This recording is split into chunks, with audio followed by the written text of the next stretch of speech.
is data about your product.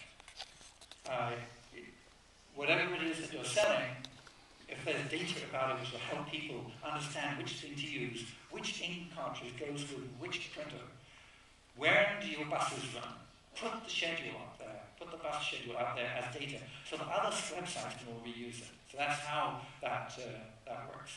Recently, just last week, Open Government in Britain was pushed ahead because UK government put out this general license and a framework which says if you're in government and you have data and it's not personal data about people, if it's, then you can put it on the web using this Open Government license. This actually has removed one of the final difficulties for putting government data on the web, because people were always wondering about what license to use. There's just one more thing I'll mention from technology. A lot of people using social networking sites like Facebook and LinkedIn are frustrated because when you use the data when you use a social networking site, you type in a lot of information. You give that site lots of information.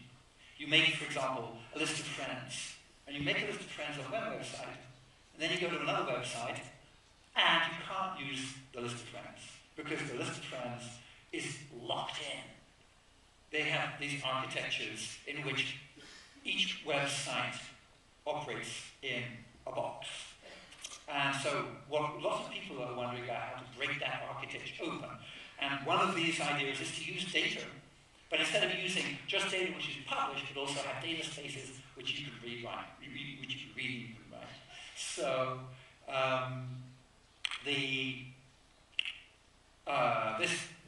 this picture here, Alice is going out into the web. She's got a web browser. She's going up to this green box in the middle is a website, and that website itself is going out onto the web to get data.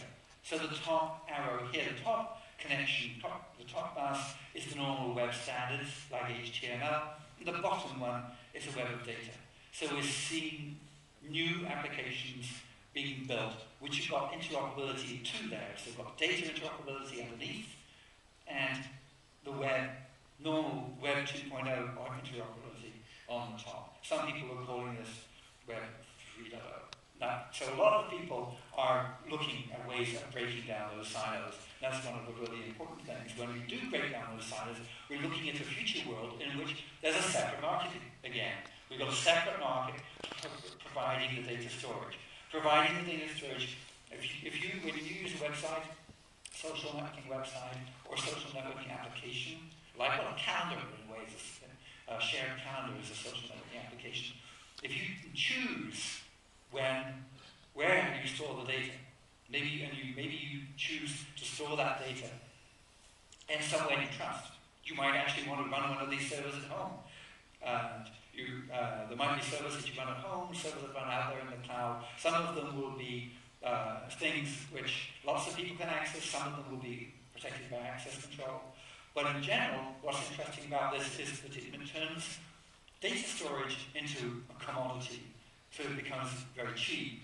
So all the information about those lists, all the social network information is stored in there.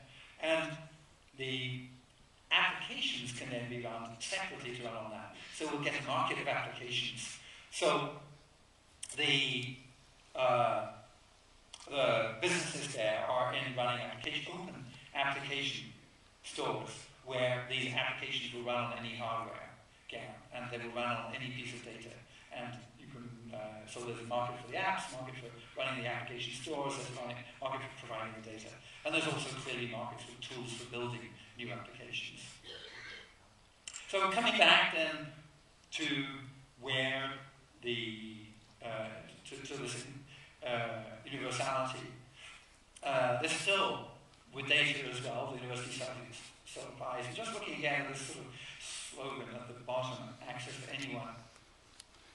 So now, in Poland, 50%, I understand, of people have access to the internet, to the web. out there in the world in general, only 20% have access to the web, actually use the web. So now, one of the things we ask ourselves is, well, shouldn't we be looking at the other 80%?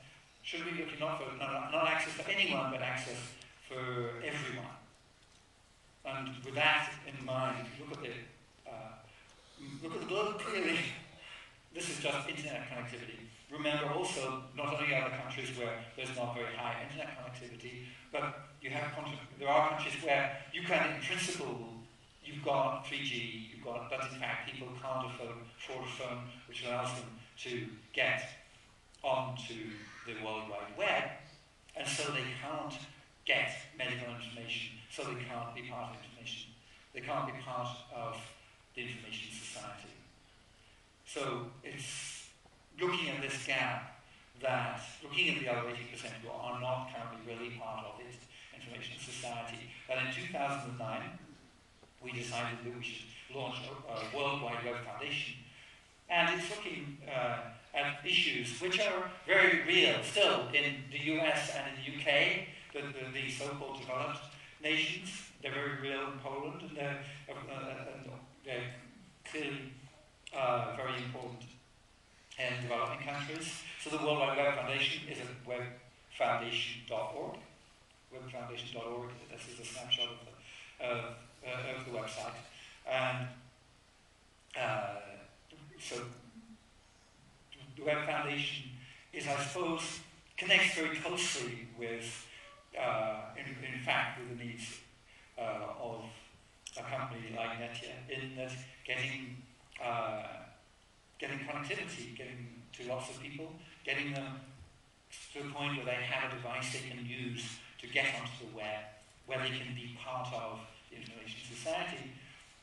There's an altruistic side to it, and there's a marketing side to it. Clearly, it's good.